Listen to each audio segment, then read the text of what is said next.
পারিবারিকভাবে তার কাছে ঋণী, কারণ তিনি শুধুমাত্র একজন আইনজীবী হিসেবে আমাদের মামলাটা লড়েননি, বরং তিনি তার নিজের ভাইয়ের মামলা হিসেবে মামলাটি পরিচালনা করেছিলেন। দিনরাত অক্লান্ত পরিশ্রম করেছেন, ঝড় বৃষ্টি ছিল না, হরতাল অবরোধ ছিল না। আপনারা জানেন ওই সময় হরতাল অবরোধ ব্যাপকভাবে চলছিল, ওর মধ্য থেকেও তিনি আব্বারের মামলাটি কোর্টে গিয়ে পরিচালনা করেছেন।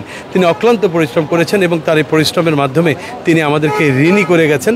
আমরা তার জন্য দোয়া করি, আল্লাহ রাব্বুল আলামিন দয়া করে তাকে জান্নাতে আলা মাকাম দান করেন। ব্যারিস্টার আফজাল হক সাহেব আপনারা জানেন বাংলাদেশের একজন প্রথিতযশা লয়ার।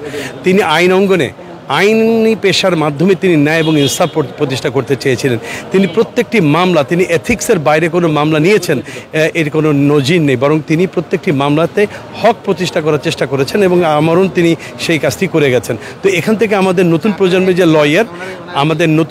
যে লয়ার, এই লয়ারদের জন্য এটা একটা শিক্ষণীয় বিষয় যে এটিকে শুধুমাত্র পেশা হিসাবে বেছে না নিয়ে বরং দেশের খেদমত করার একটা বিশাল সুযোগ হিসাবে গ্রহণ করা উচিত, এই শিক্ষা তিনি দিয়ে গেছেন। আপনারা জানেন তিনি বাংলাদেশ জামাত ইসলামীর সহকারী সেক্রেটারি জেনারেল ছিলেন। তিনি ইসলাম প্রতিষ্ঠার জন্য সারা জীবন চেষ্টা করে গেছেন এবং ইসলাম প্রতিষ্ঠার জন্য তার জীবনকে তিনি ওয়াকফ করে গিয়েছিলেন। এই ধারাবাহিকতায় তিনি আইন অঙ্গনেও সাম্য এবং ন্যায়ের কথা বলেছেন, ন্যায় এবং ইনসাফের কথা বলেছেন। সুতরাং এখান থেকে প্রত্যেকটি জনগণের এবং বিশেষ করে তার পেশার আইনি পেশা যারা আছেন তাদের এখান থেকে বড় একটি শিক্ষার বিষয় আছে। ইসলামপন্থী রাজনীতিবিদ ছিলেন, সারা জীবন তিনি তাই করে গেছেন। তিনি যখন